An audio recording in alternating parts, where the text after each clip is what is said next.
The business, motherfucker. The Daily Read. Your source for news, politics, sports, and all things trending. Here's your host, Marcus Gentry. What you're going through, I'm going through the same way. So if I was to take the trucks, I'm going to park them, and they're going to just, what are you going to call it? I don't know. And the few guys that are doing okay, the only reason they're doing okay is they're doing Amazon Relay. If you don't know what Amazon Relay, pick certain moves that you want to do. And the only good moves on that app are called crosstowns, intermodal work. That's the only thing that's moving these guys around right now. So we took a random sample. Investigators found that more than 1 in 4 non-domiciled CDLs were issued. Over 25% of these licenses, they were issued illegally. So let me give you some examples. Issued improperly in Colorado, Pennsylvania, South Dakota, Texas, and in Washington. You should know that enforcement actions against them are forthcoming.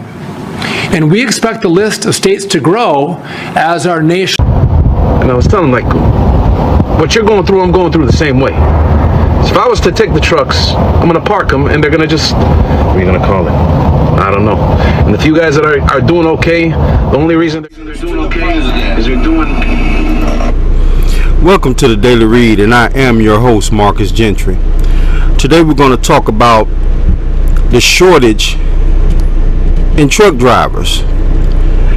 Out of chaos comes order. And what do I mean by that?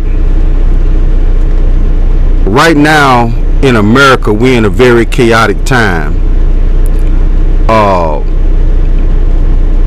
We already touched on the issue with the women, how there is an attack on women, but there's more to the pattern than just social issues.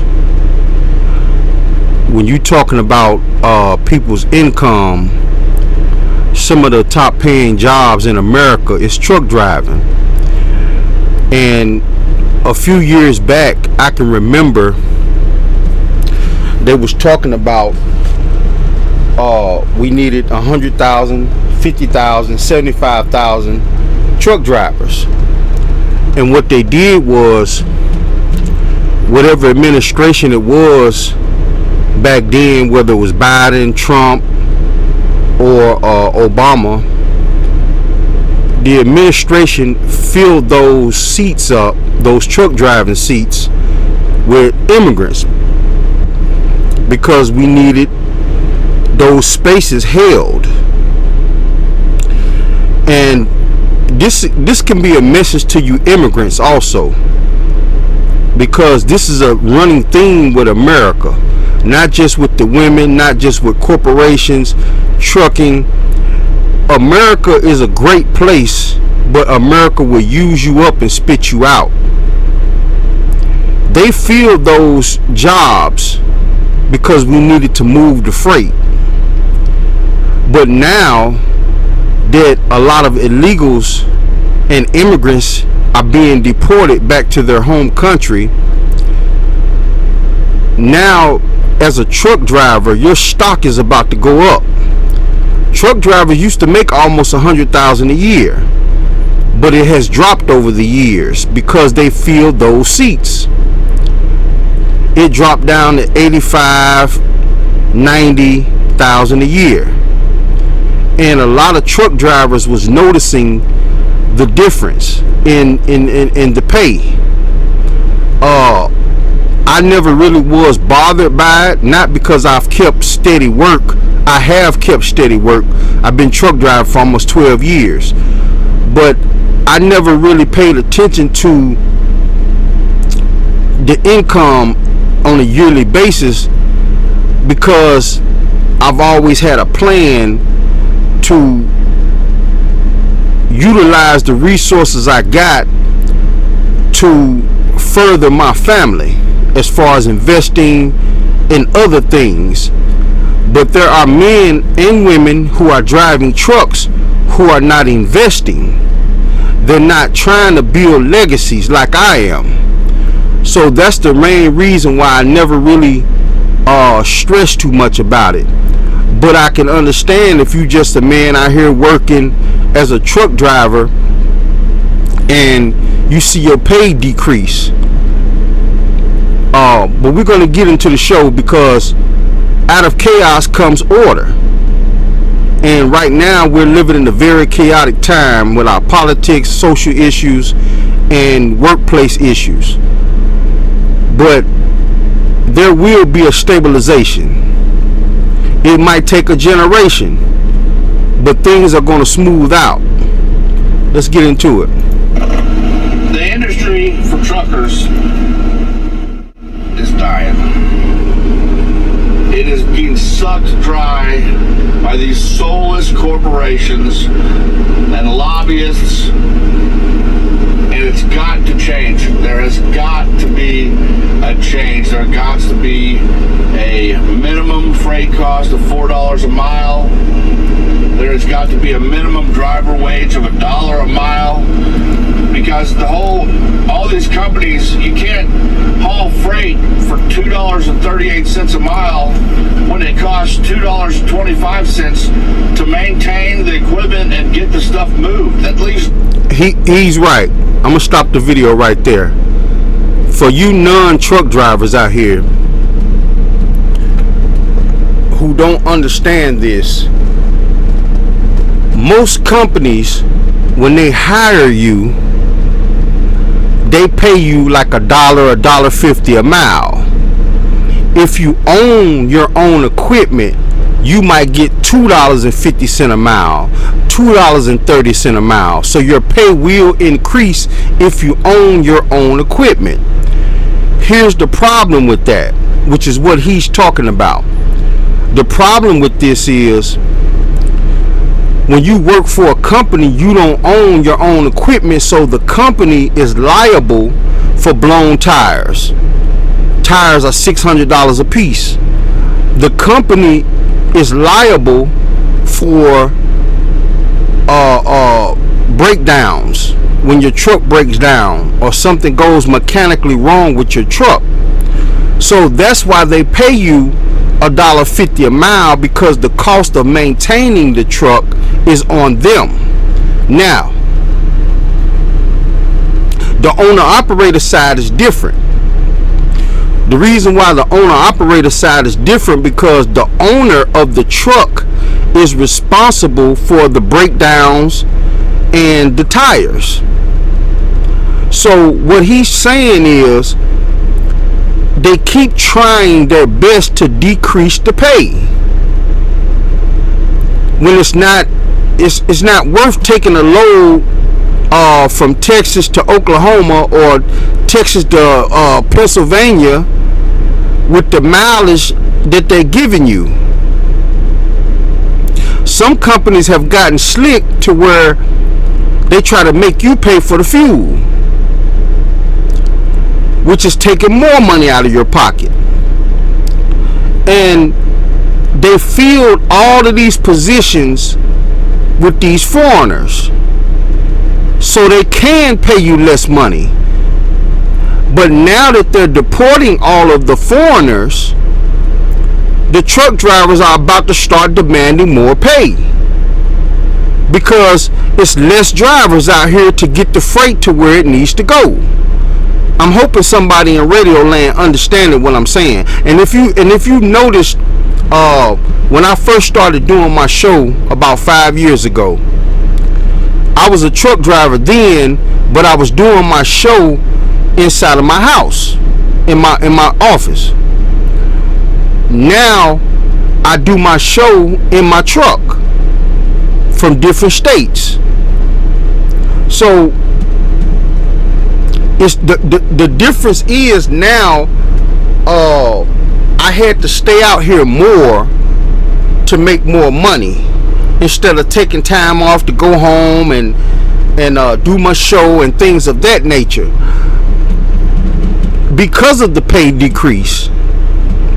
So now we got a situation where truckers are about to start demanding more pay, especially now that the winter time is coming, because there are certain places in America during the winter that needs freight move to that location, but some truck drivers are too scared to drive in the snow. So if you're an experienced truck driver, your pay is about to increase. Out of chaos comes order. Nothing for the drivers and the people at the office and the people involved. That's nothing. Brokers should be capped at 3 to 5%. You know, the people that make this stuff work are the truck drivers and the carriers, and they need to take home the biggest piece of the pie. And what he's saying is true. Let me explain to you about the brokers. Companies that need freight moved from one state to another contacts a broker. Okay? Brokers can be Joe Blow sitting inside of his house. A broker can be a corporation sitting inside of an office building. But when that broker gets the phone call that says, I'm willing to pay $1,500 to move freight from this state to the next state, the broker puts it out there, and the dispatchers finds the load. The dispatcher calls the truck driver, and I'm hoping I'm explaining this to you in a way where you will understand that we have two people in front of us for the money. We got the brokers and we got the dispatchers. The dispatchers got to get paid. Okay? So if a load is $1,500, okay? If a load is $1,500, the broker gets $250. The dispatcher gets $250, $300, $400. Sometimes the broker gets more than $250. Sometimes the broker might get $400, $500. By the time the truck driver actually gets the load, he gets out of $1,500, he might get $700, $800.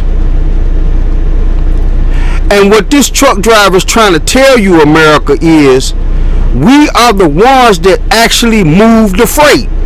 We are the ones that should get the majority of that money. Not some guy sitting in the office somewhere, he gets on a computer and sends out a message saying, I got a load to be picked up at such and such and dropped off at such and such, is paying $1,500. So my rate is $400 of that $15. And then the dispatcher gets it. He tells the truck driver that there's a load being picked up for $1,100. The load is actually $1,500, but the broker already got his money. Okay? Now the dispatcher is telling you that the load is $1,100. Okay? And the dispatcher is telling you you can get $780 out of that $1,100 because we got to get our cut. So now you got all of these people who are dipping in the money. And what this truck driver is trying to tell you is we got to maintain the equipment. We got to pay for tires. We got to pay for fuel. We got to pay for if the truck breaks down. So if you got to pay for all of this, we should get the majority of the money. Not you sitting in some office somewhere, make a few phone calls. And this is what we've been complaining about for a long time. And now that the illegal immigrants are starting to get their CDLs taken, and a lot of immigrants that can't really speak English, you got to be proficient in English to even carry a load in America now. Because America's cracking down on a lot of these illegals taking jobs from us. Let's continue on. this is ridiculous. And it's caused safety issues across the board. Everybody's got to cut corners, they got to go above and beyond what they can do safely just to try and make it to get ahead and still not get ahead. These companies are having to borrow and go into debt, hoping to God for a miracle. And we need a miracle. We need a government that's going to look at this and say, listen, these corporations aren't going to step in and do it. They're not going to do the right thing. We got to do what's right for the people, for the hardworking people of America. Or the trucking industry is just going to come to a halt because nobody's going to be able to do it. It can't keep going on like this. It can't. And I know that $4 a mile, you're going to have to cut the fat somewhere. But guess what's going to happen? Some companies are going to cut the fat at the top. They're going to take away all this money for the the CEOs, all these bonuses. Now, remember what I said earlier. I'm going to stop him right here. The people at the top are the brokers and the dispatchers. Okay? They shouldn't be sitting around making $400, $500, $800 off of every load. Sometimes these brokers and these dispatchers are making more money than us, because you got to realize, if you got a dispatcher who's making $300 off of every load and he's giving out 5-7 loads a day, he's making more money than the actual driver. The actual driver that's out here in the elements, in the cold weather, in the heat, working. The broker sitting in a big office somewhere, or some brokers are sitting in their house drinking coffee, watching television. They're getting $300, $400, $500 a load.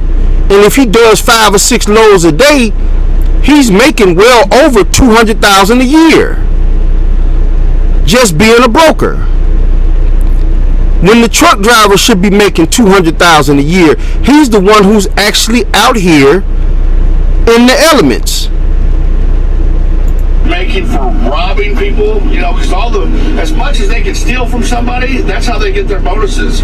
That by expanding the profit on the bottom line, making it grow, by cutting the throats of all the people involved. Well, what's going to happen is these companies are either going to raise their prices on their product, and other companies are going to cut the fat at the top and start giving people what they're worth instead of what they've stolen. And some companies' prices are going to stay the same, and some companies' prices are going to skyrocket. Guess what?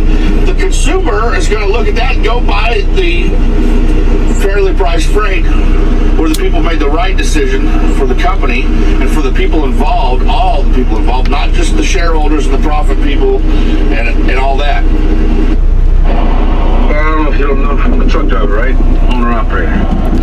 And there's something about that I forgot about.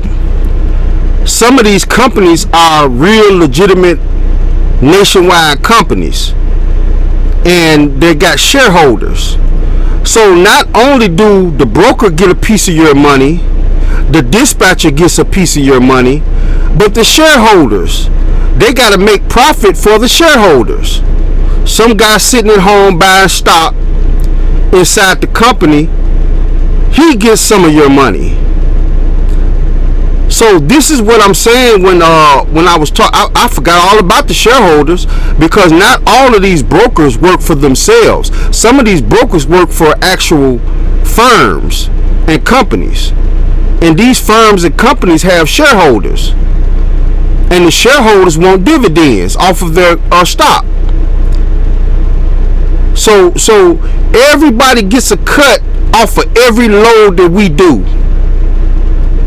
And what that truck driver was saying is, give the people more money that's actually driving. And now they're going to be forced to give us more money because it's going to be less of us out here. See, when they had that drought of truck drivers a few years ago, they really didn't have a drought. They wanted to put more truck drivers on the road so they can make more money themselves. I'm hoping y'all get what I'm saying. Okay, basically, if you got less drivers, you got to pay them more to get the load there. But if you got more drivers, you can cut down the pay on the drivers and make more money for your company. So they really didn't. They say they had a drought about 4 or 5 years ago, but it really wasn't really a drought. They just wanted to make more dividends and funds themselves. Let's get back into it. Unfortunately, for a while now, how can I say it? A trucking recession. Truck drivers are falling like dominoes, giving up on the business.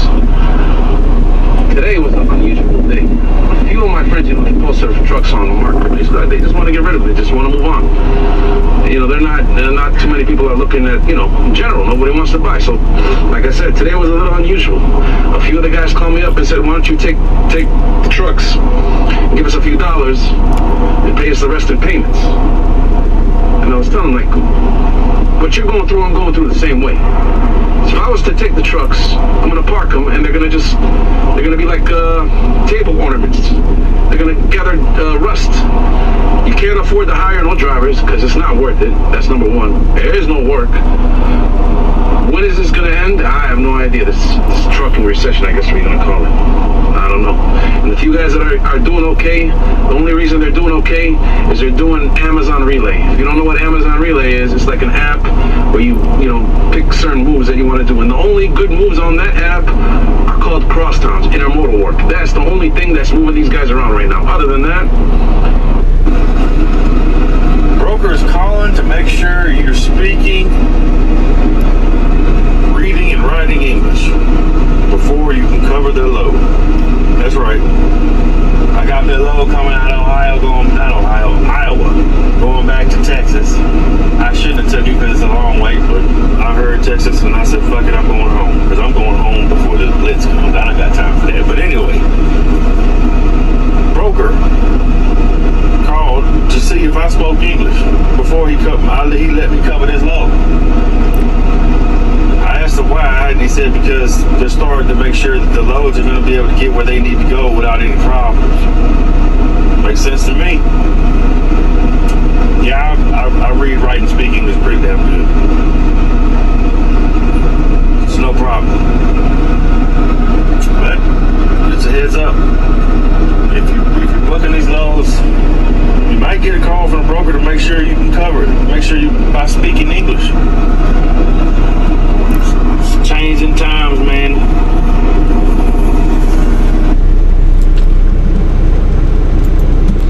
I want to put pause on this real quick because we're going to put pause on this real quick because this is important. I started driving trucks around 2014, 15, 16, I think 15, right up in here. And remember what I told you earlier about them needing 50,000 truck drivers. So this number is kind of right. It's almost off a little bit. I think they rounded up when they said it on the news. But during this time when I started driving trucks, they kept saying that they needed 50,000 truck drivers to cover the freight. But what I'm saying is that was bull. And the reason why it was bull because at the time I got into truck driving, I jumped into an industry that was booming. I'm talking about truck drivers was making $1,500 a week, $2,000 a week. It was booming.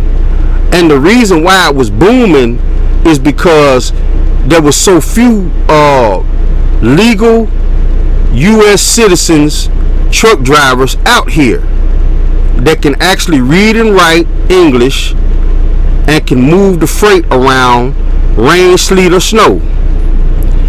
But if you look it up here, 2025, 2026, they keep saying they need more truck drivers. Okay? The reason why they need more truck drivers by 2026 and beyond is because they want to make more money. The more truck drivers out here, the less money they can pay you. It's not because they got a shortage on drivers. I go to truck stops all the time and I see drivers just parked waiting for a load. And I be thinking to myself, man, this must be a bad area to pick up freight. Because the same guys be parked in the same spots. Not moving. Not going nowhere. Just sitting waiting for the dispatcher to call them with a load. I've worked for companies when I call them and I ask the dispatcher what's going on. Well, it's kind of hard to find freight. This is what the dispatcher's telling me. It's hard to find freight. But back then in 2015, it wasn't hard to find freight. You could pick up a load and the dispatcher can tell the broker, I want $200-300 more for that load because I got a load over here that's paying this much. So the broker will break down and be like, okay, I'll pay you that. And then you will pick up the freight and make your money. But once they added all the immigrants in that they're trying to get rid of now, these companies, these brokers and these dispatchers who work for truck companies started making more money.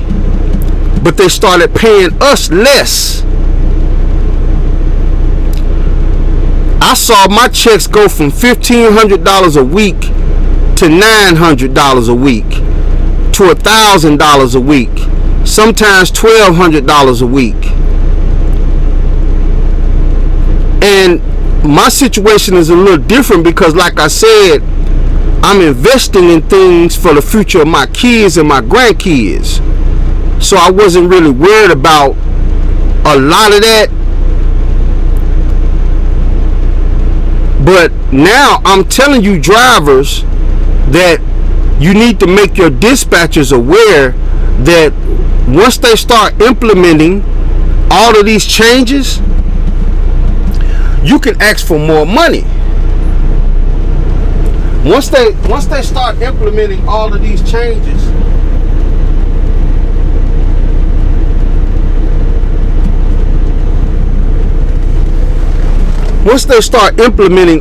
changes, you can ask for more money from these people.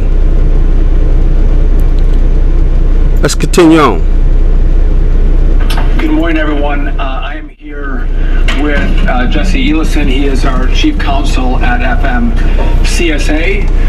We're here to talk about, I think, a critical issue, important issue in regard to the safety of our roadways. Because we have a government system designed to keep American families on the road safe, but that system has been compromised. I'm talking about non-domiciled commercial driver's licenses that are issued across the country. So in plain English, this is a license to operate a massive 80,000-pound truck that's being issued to foreign drivers who are not U.S. citizens or lawful permanent residents. The process for issuing these licenses is absolutely 100% broken. It has become a threat to public safety, and it is a national emergency that requires action right now. What he's talking about is that driver shortage that they lied about. They really just wanted to make more money and keep it for themselves instead of paying the drivers. So they filled those spots up with a whole bunch of immigrants and illegal immigrants, not just regular immigrants that come here legally, but illegal immigrants. They was just issuing out CDLs like candy. And now we finna go back down to normal statistics when it comes to drivers, because they're about to start snatching up CDLs from a lot of drivers that can't speak English or that got their CDL illegally. This isn't fear-mongering. This is a serious business that entails American families and their lives. So this year alone, a series of horrific fatal crashes have been caused by dangerous non-domiciled CDL drivers. So I want to go through a couple of examples. What all set this off, people, is if you've been following the news in Florida, I think he was a Indian or Arab. Him and his driving partner did an illegal U-turn in a spot that he wasn't supposed to do a U-turn at, and a woman crashed into his truck and she died. Several cars got piled up, and you're already in an administration that is hostile to immigrants and illegal immigrants. So when that happened, which it happens a lot, okay, but like I said, when it happens in a normal administration, the police get involved, it gets shoveled up under the rug, and it disappears out the news, you know, for after a day or two. But this particular incident he's finna talk about happened in Florida, and you have an administration, like I said, is very hostile to immigrants and illegal immigrants. So this is the main reason why he's talking about this and why they're making changes, because this has been going on for a while now, at least 4 or 5 years. Let's get into it. Pull the first one up here. On March 14th in Texas, a truck driver failed to brake and crashed into a long line of traffic. This caused a 17 vehicle pileup that killed 5 people, including 2 children, and 11 were hospitalized.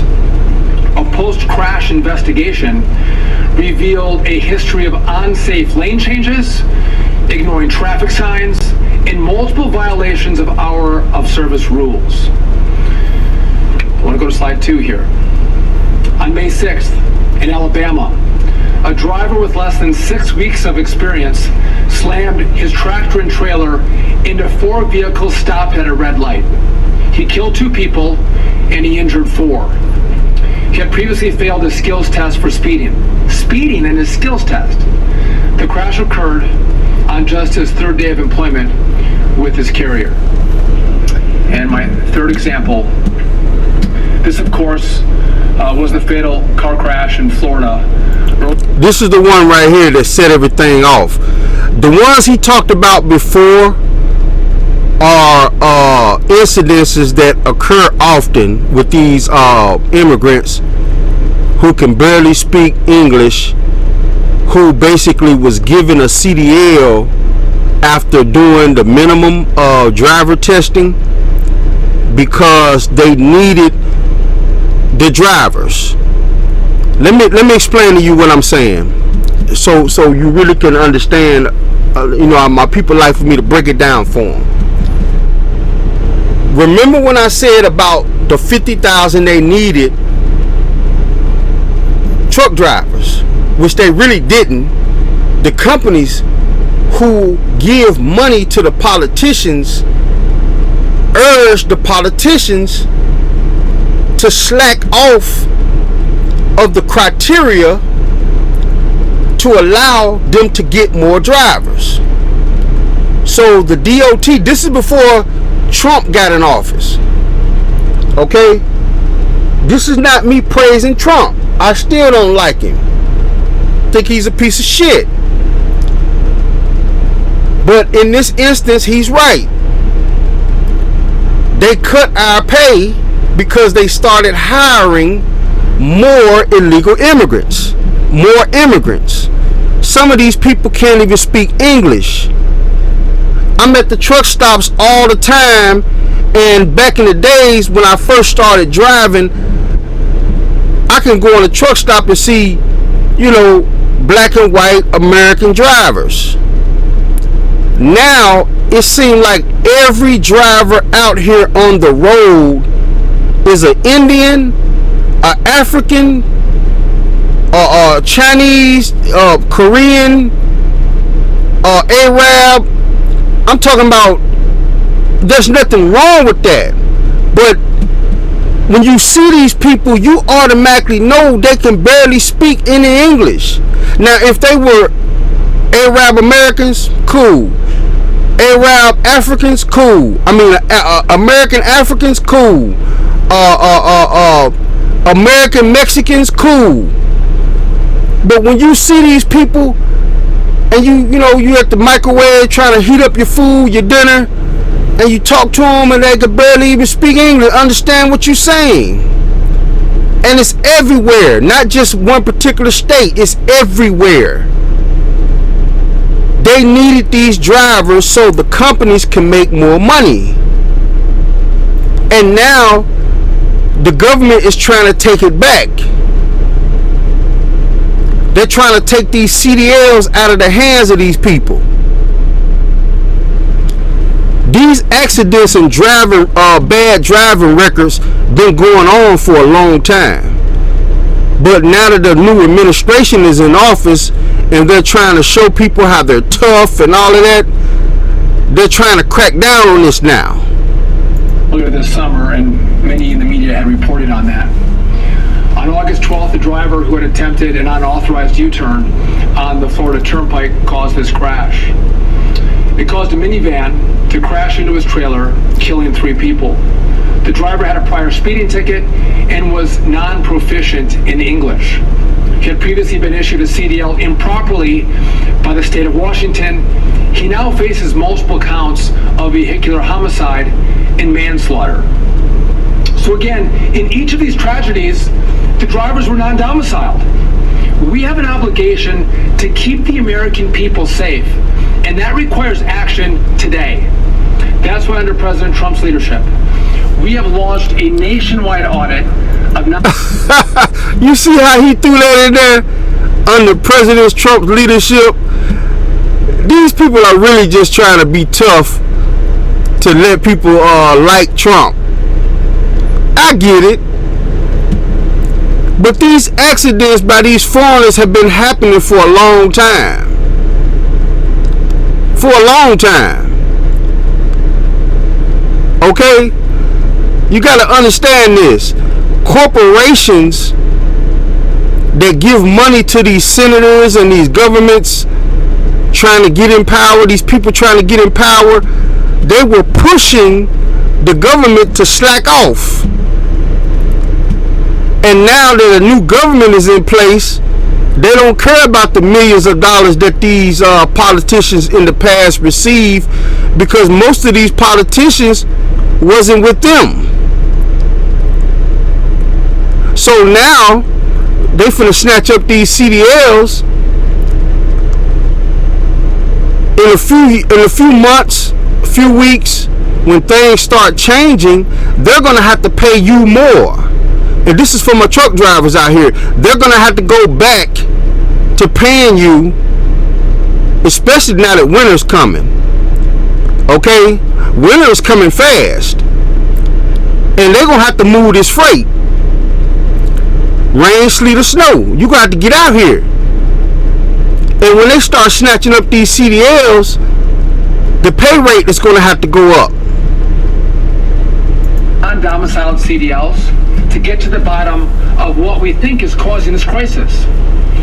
We've heard from truckers and safety advocates and news reports that something was seriously wrong. It was alleged that the open border policies of the last administration has led to an exploitation of our nation's trucking licensing system. So today, I'm here to tell you after our audit that those reports, they're all true. What our audit has already discovered should anger every single American. So here's what we've learned. We just want to walk through it. First, our audit revealed a systemic breakdown among states to follow the law and issue licenses properly. States are failing to follow even the most basic procedures. We even uncovered widespread procedures. That's a lie. That's a lie. The states had the procedures right in place. But remember what I said. The corporations that give money to these politicians told the politicians we need more drivers.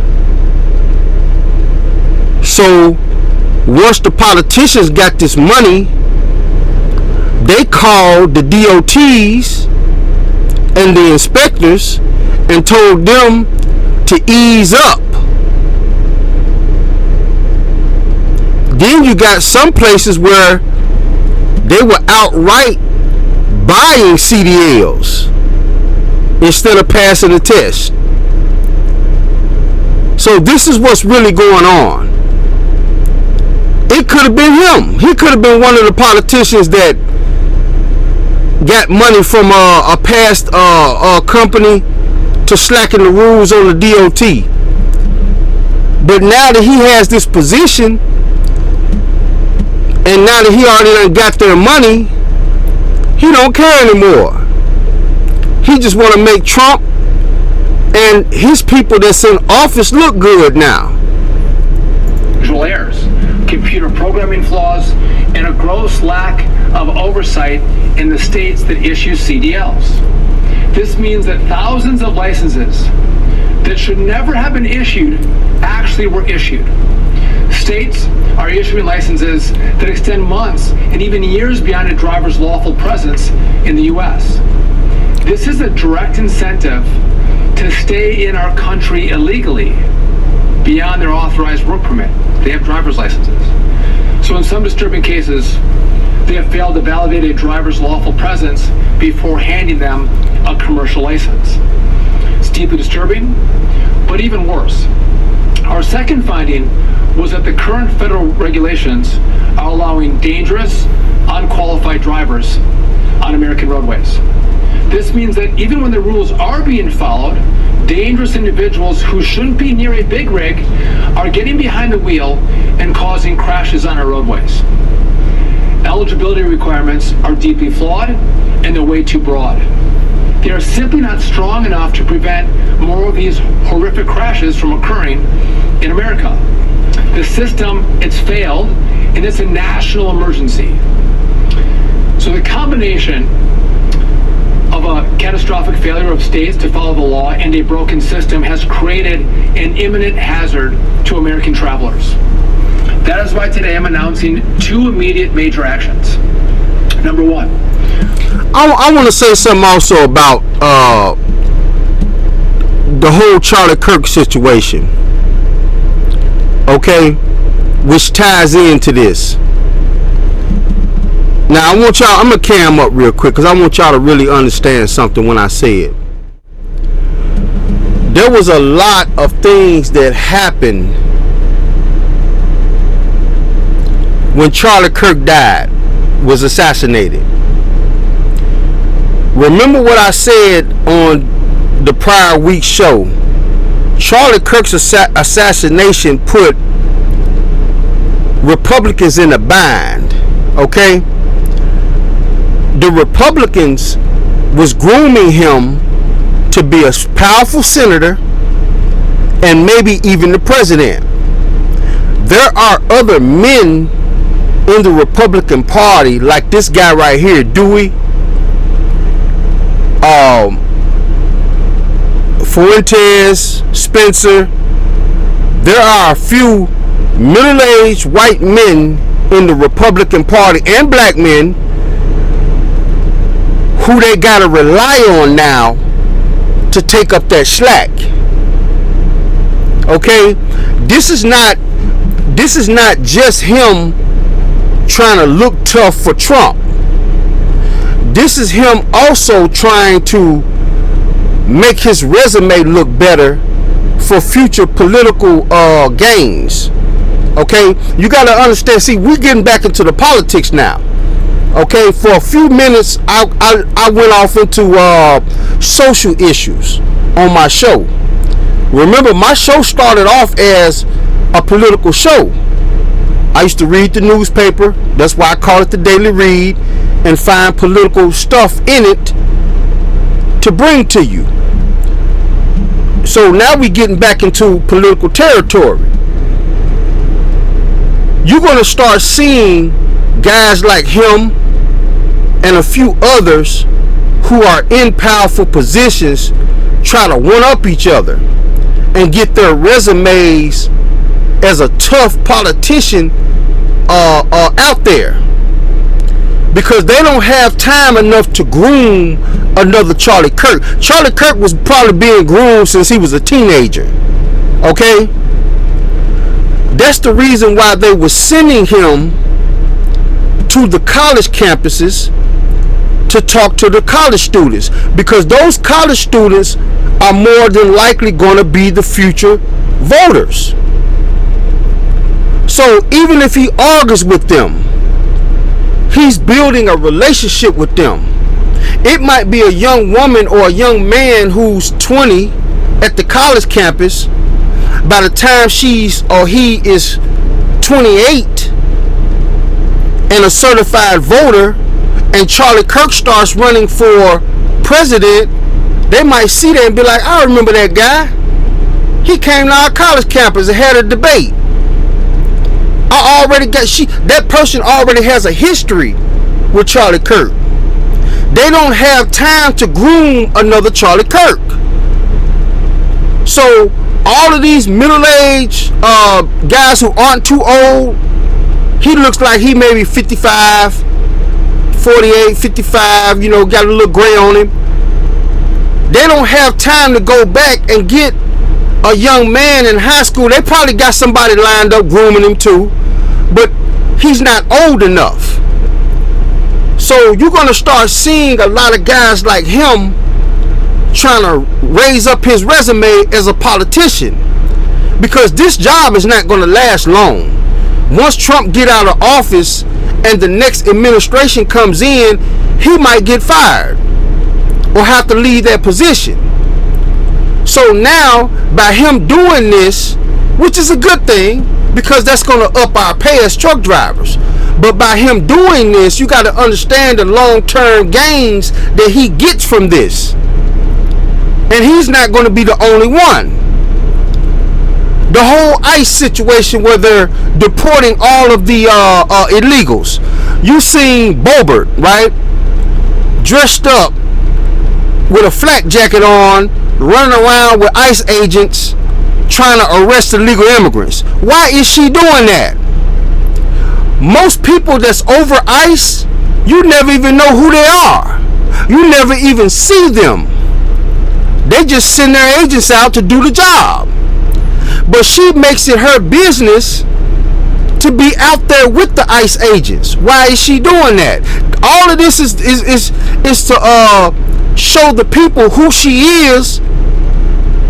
That way, when a new administration comes in and she has to leave that position, she has maybe another position lined up in the government with another Republican administration.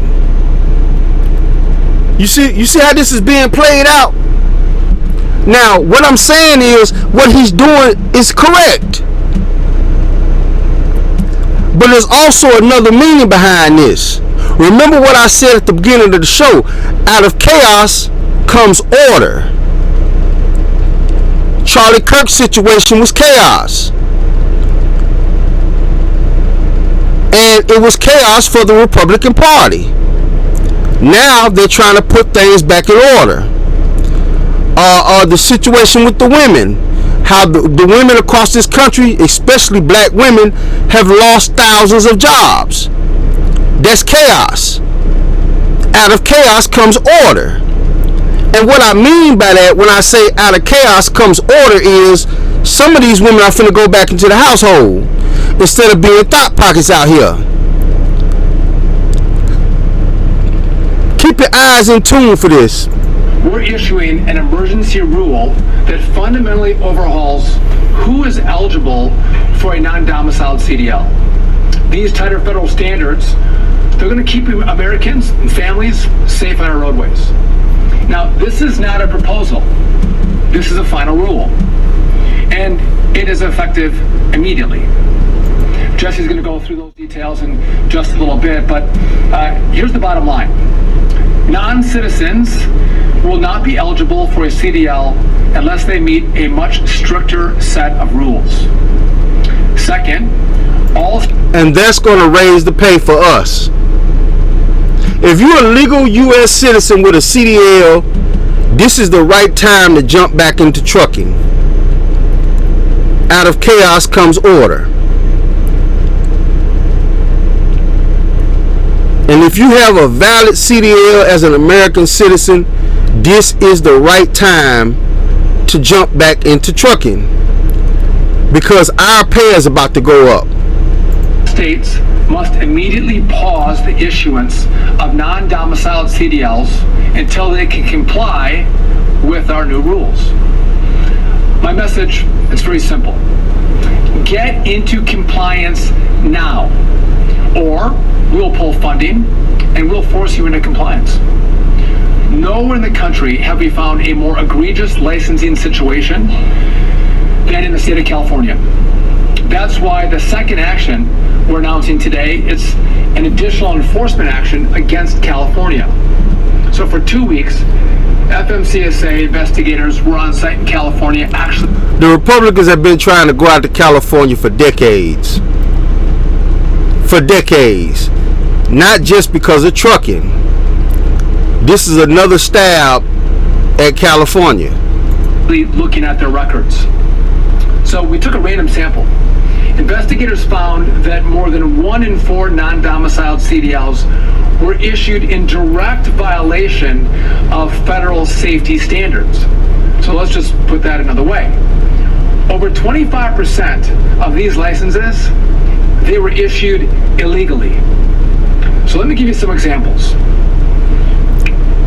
So on this slide, this is driver PND from Brazil.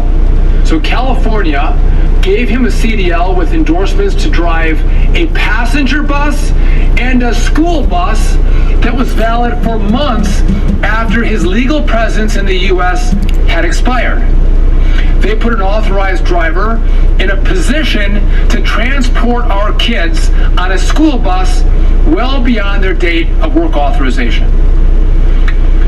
Number 2, this is driver JHB, a citizen of Mexico who is ineligible for a non-domiciled CDL.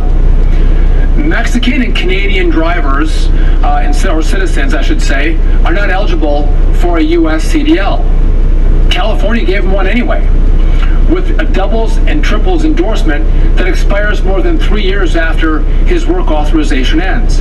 And so to be clear, we have a special relationship with Canada and Mexico, where if you're a citizen of one of those countries, you have to get a CDL in Mexico or in Canada.